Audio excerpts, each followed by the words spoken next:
new markets, and profitability is all what we're about. We love growing good, fresh, wholesome, really high quality produce, but we want to do it safely too. So here's your ABCs. Take a GAP training course.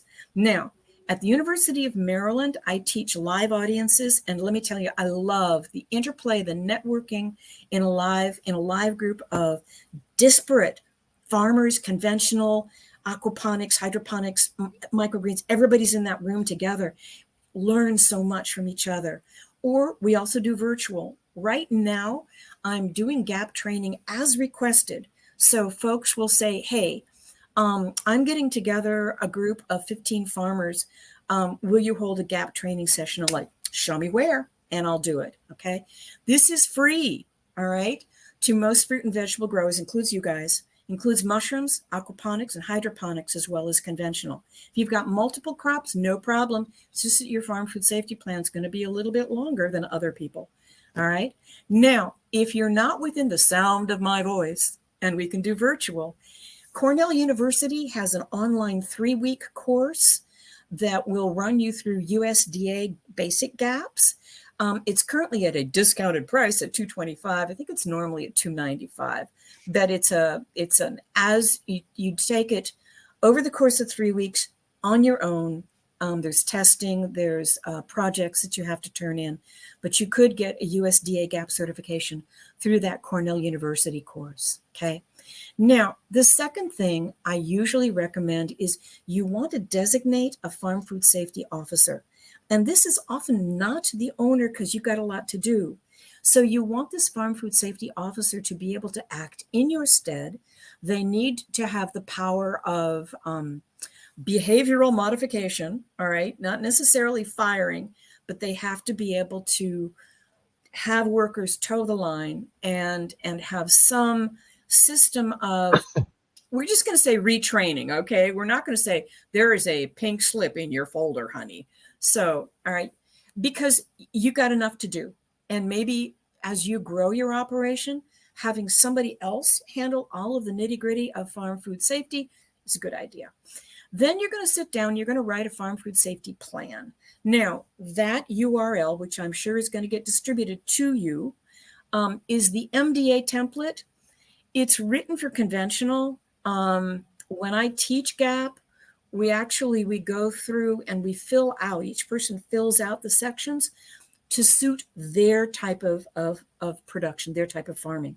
So again, we modify it. It's just a guideline, okay? Your farm food safety plan should be looked at annually or whenever there is a significant change in the operations practices. Say, for example, you build a new greenhouse. So you're doubling your potential output. You're going to need to write that in the farm food safety plan. Or you've decided you're going to start growing 3 new crops. Well, that's probably you need to go back and review your farm food safety plan. If you're within the sound of my voice, I will help you write that plan because I know that my farmers are really good at farming. They don't necessarily want to be sitting in front of a computer, putting all of this stuff down in a readable format, okay? Now, you're going to need to write standard operating procedures because you've got an idea as to how you want your operation to run, okay? You've got your standards, you've got your ways. I've had microgreen growers write literally SOPs like War and Peace on just seeding the flat. So it can be anything in your operation that needs to be specific to your standards. Okay, so you're going to write a bunch of SOPs, and SOP writing is kind of an ongoing thing. So don't think that, oh, I'm not going to be able to get GAP audited unless I have 47,000 SOPs written. No mandatory. But you will need to initiate some required records. We're going to talk about that in a sec. Okay, then you're going to, everything that you learned in your GAP training course and you wrote in your farm food safety plan, and this is a critical point, if you write it in your farm food safety plan, you darn well better implement it because that's the first thing that if the auditor comes on your operation and finds that your farm food safety plan is pie in the sky and you're not doing what you wrote, you're going to wish him a good day and he's going to have to come back again. Okay. So that's going to be written. It's got to be what you're practicing, what your procedures are. And then when you're ready, you call MDA or USDA for a gap audit. It is typically good for 1 year and it has an annual renewal. All right. Okay, an SOP sets the standard step-by-step procedure for employees. It maintains consistency. It allows you to be someplace else because you know that your employees have a list of what they need to do. Need to be reviewed frequently and tested by many different levels of folks. I had one farm manager say, if our 16-year-old summer help can follow the SOP, it's a good SOP. So try it out on your teenagers, okay? And that's going to include all of these points. I'm just going to skip over this because I don't want to take up too much time, all right? And then records. Yes, I know you hate them. Nobody likes to keep records, and there is a pot full of them right there. And again, I'm not going to go over them specifically until maybe a little bit later in the Q&A. Think of them as, I know they're the pain in the butt, as the insurance policy. If it's written down, you have proof that it actually happened. And if the worst case scenario occurs and you have a food safety outbreak or foodborne illness outbreak that is traced back to your operation, if you can show that you've dotted your I's and crossed your T's, you did your due diligence, you're in good. Because stuff happens, even when in the most well-regulated of operations. But your records are in your insurance policy. And just a little weirdity, have the name and location of your operation on every document that you write. It happens to be one of those little weird things that is required by the produce safety rule. And when we get into that, you can actually get because you don't have your name and location on your document. Oh no. All right, so the audit day looms. Don't panic, all right? So for Maryland Gap folks, we actually had the auditor checklist right here. You've got your cheat sheet. So once you've written your farm food safety plan, you can go through this cheat sheet. This is exactly what the auditor is going to ask you, point by point. Easy. The other thing I strongly recommend is have me, if you're in Maryland, do a pre-gap walkthrough. I go on your operation. We look at the cheat sheet. We look at your farm food safety plan. We look at your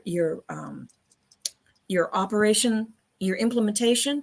I point out where you're weak, you need to strengthen, and then you are so ready. Now, what is so cool about starting with GAP is because it sets you up for the produce safety rule inspection. Because remember, the produce safety rule is nothing but the federal laws applied to good agricultural practices.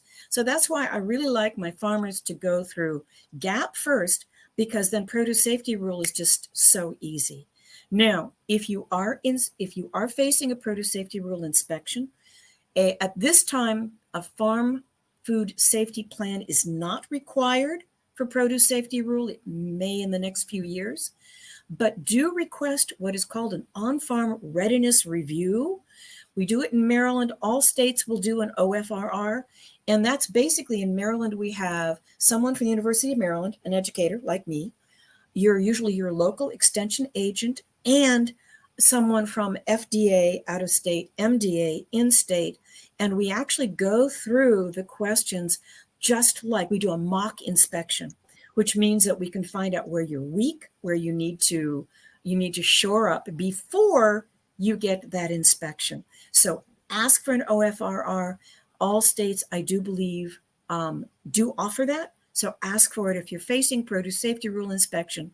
If you're in Maryland, you better talk to me. I can help you out, okay?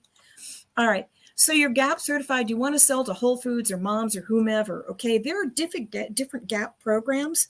I mentioned earlier, Cornell University is going to teach their 3-week online course. It's going to be USDA Basic GAP. You can find out more information on that link. If you're looking to sell to Wegmans or Whole Foods, you may need a higher level of GAP training. That's going to be USDA Harmonized GAP or Harmonized GAP Plus. Now you're looking at allergens, you're looking at biosecurity. It's much more tedious. Trust me, it's much more tedious to do those, but it may be required. Now, I am trained in Harmonized GAP and Harmonized GAP Plus, but there are other third-party audits. So in your location, you may know somebody who has a Primus audit or a global GAP audit. And generally, Wegmans, Whole Foods, those higher level buyers will accept Primus or Global Gap, and I think there's a couple of other third-party auditors. But the USDA Gap you can always get, and that's going to be good wherever you go. Okay, what about produce safety rule? Okay, so now we're getting into the law as applied to good agricultural practices. So basically, the question is, do you grow and distribute fruits and vegetables that are typically eaten raw? Yes, we do, because we're microgreen growers, okay? Now, notice distribute. So I've got a lot of maybe beginning farmers or medium beginning farmers that end up giving most of their produce to a food bank or a church. You are still distributing, and that value, okay, is included in the amount of produce that you quote unquote sold. Okay, so if you give it away, you have to put a value on it, and that goes towards the, did you sell over $32,416 in produce in 2022? All right, or actually we work on a 3-year rolling average, so the average for 2020 to 2022 is $30,509. Don't forget those cents. All right, this is the government. We love it. Okay, so if you're selling over that amount in produce, now you are falling under this produce safety rule. And in Maryland, MDA does audit or does inspect for produce safety rule. They started with the heavy hitters, those guys that are selling over 600,000, and those people have already been inspected. So now they're going to start working on the middle-sized farms, and that's going to be about the 200,000, maybe on down to the $50,000 a year producers. And now we're talking where you guys live, right? That's where you are. So you may fall under the produce safety rule, okay? However, you can apply for qualified exempt status. Now, you may want to, you may not want to. There are disadvantages and advantages that go beyond what I can talk about here. But the bottom line is you're going to take another training, sorry, all right?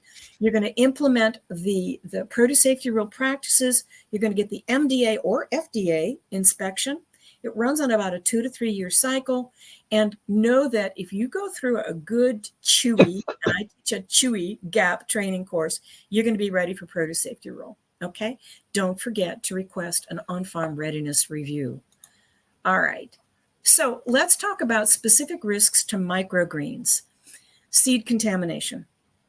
Do you keep records on each lot of seed? Do you know where you bought it? When you bought it? Did it have a lot number? Did you quarantine that seed? Or did you just dump it into the bin with the rest of the broccoli seeds? Think about it. You want to quarantine your seed. What about substrate? Remember the Wegmans salmonella was traced back to contaminated substrate. Who do you buy it from? Do you keep records on each lot? Do you quarantine new incoming substrate? Think about it. Is your storage area clean and tight? Can German cockroaches get in your bins?